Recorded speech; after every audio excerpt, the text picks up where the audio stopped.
Hi guys, and welcome back to my new devlog series. My name is DEANMARCEL and I've been wanting to make a game for a while. I've always been interested in horror games and lately I've been obsessed with a creepy phenomenon called the backrooms. For those who don't know what it is, the backrooms is an internet story about the never-ending maze of rooms which has different levels that people can accidentally clip to. This is an eerie concept that has really captured my imagination. Anyway, back to my game. I've decided to make a horror running game based on this backrooms, where you have to run from entities and find the parts to escape. I'm going to use Unity to build this game, but here's the catch. I've had absolutely no experience with game development. That's right, I'm starting from scratch.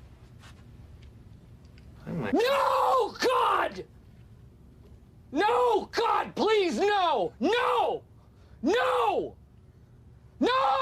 I know it's going to be a difficult and challenging journey, but I'm excited to learn and create something truly terrifying. In this devlog series, I'll be sharing my progress with y'all. I'll be documenting every step of the way, from creating the game's concept and story to designing the characters and environment. And of course, tackling the coding challenges that will undoubtedly come up. My hope is that by sharing my journey with you, you'll be able to learn from my mistakes, pick up some useful tips and tricks, and maybe even get inspired to start your own game. So if you're interested in horror games, game development, or just want to follow along with my progress, make sure to subscribe and hit this like button. I'm excited to get started and can't wait to see where this journey takes me.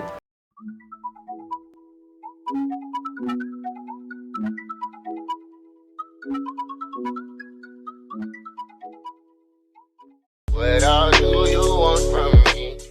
So where should I start? I literally have no idea, and I watched some devlogs from other people, and what they mainly do first is just look at some concepts, like what levels do I want to make? What do I want my character to do? What do I want him to look like? What entities do I want to have? So this is a compilation of what I've been looking through.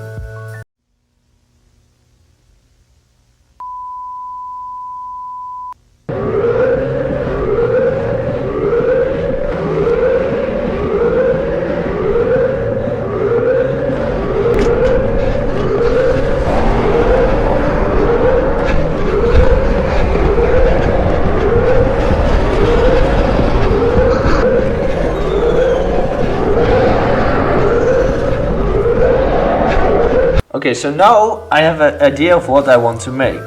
Well, it's still like at the beginning, but I have an idea to work upon.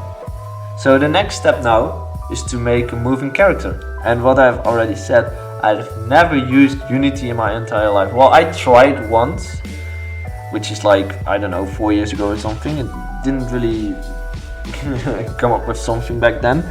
But now I really want to make something beautiful and which works. So I've started to make a character controller. I watched the video and with that I implemented the basic movements, which was just walking, running and jumping. And I didn't want to just able to run or walk. I also wanted to have a dash, a double jump or a grappling hook. So that's the next thing I worked on. And I can tell you, oh boy, I don't know what I did. I had a lot of bugs, but it kind of works now. So if you press W twice or press Ctrl and W, you run, which is just normal. Then if you also press E, you dash forwards. If you press F, you will dash to the right or left. You can change it later, that's my plan at least. And well, then I started working on the grappling hook. And I don't know why it didn't work, and it just, I almost gave up. Honestly, I used ChatGPT for this because I really didn't know, and I was just done. But I wanted to have a grappling hook because, like, if you're running and there's like, I don't know, I had an idea when an entity comes like in front of your face, you have to dash or have to dash forwards to the right, or even have to grappling hook really fast out of that situation. So I thought I had to make one. And after a lot of struggling, I did it. So it was because of my character controller. I had like my camera, when you run your POV increases and you have a wobbling animation. I also added that, it wasn't that difficult. But then that interfered with the camera controller of the grappling hook. So what I did, I fixed the camera to the grappling point. So if you grapple, you will always look at your grappling point, and I think that is fine, right? So that's fixed, and well, that's mainly everything I did. I also made a little menu just to see how that will work. So it's just an overlay and the game passes, which was really annoying to do because, well, the game passed, but you could still look around, and I didn't know how to fix it, so I just made another script. It's just a mess of scripts, not gonna lie. But it works now. I have a working pause menu, and you can change the volume of the main game and your character because it already has some sounds. Well, at least it has some placeholders. I will make my own sounds in the future, but it works for now. So next devlog, I was thinking about making some props because, well, I wanted to use Blender. I have a little experience because of my internship, but there I just had to make some 3D models which I had to print. Now I really have to make models which have to look good.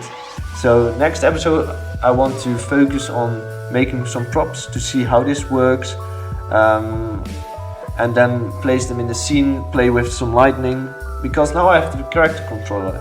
And I want to start making a level prototype to see how that will turn out, making some entities, because you may already seen that little AI sphere which was just walking around. It didn't really do much. Well, if you're in this range of 5, it will go towards you, but that's all. So this was my first devlog series. I know it might look a little rough because, well, I never did this before. It was a nice journey so far. I've worked on this for a week now, and I'm really excited. So let me know what you think of this idea, if I should do something really different or add something. I don't know, just don't make it too hard for me, okay? And see you in the next devlog. Bye!